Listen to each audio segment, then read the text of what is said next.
This is the so-called Syndics, the sampling officials of the Drapers Guild. It's a certain type of group portrait known as a corporate group portrait or a governor's portrait. And it basically shows governors, or in this case, sampling officials, seated around a table. And this is the only portrait of this kind that Rembrandt ever painted.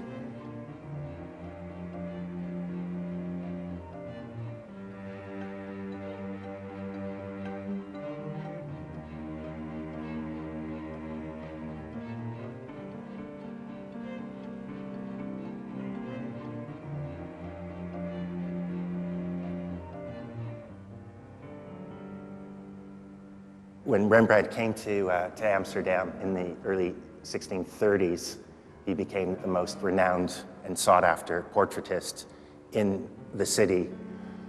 In art theory of the time, portraiture was not the highest genre.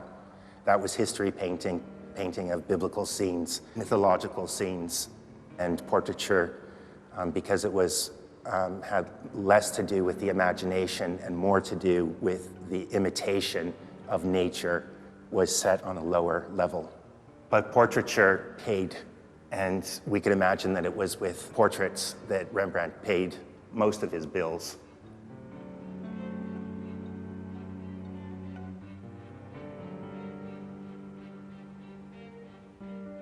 It is one of the impressive features of the painting that it is so large and that the figures are more than life-size.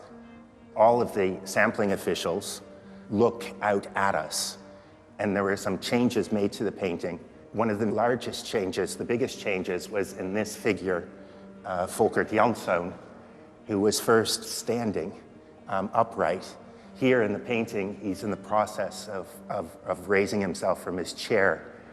This action, as if in response to the viewer, as if we've just walked in and he's getting up in response to our coming into the room, is quite extraordinary.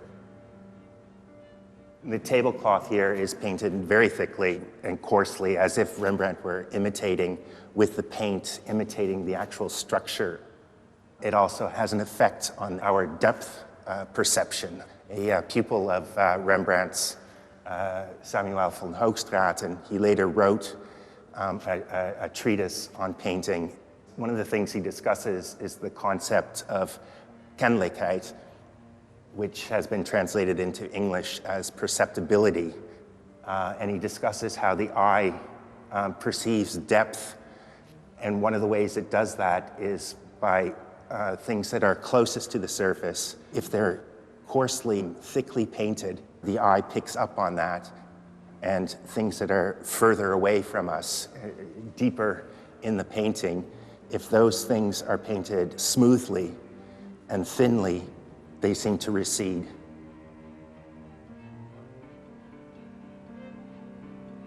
I think it's his ability to make his sitters appear real. There seems to be no distance between us 350 years later and his sitters. They seem to be in the same room with us, living flesh and blood.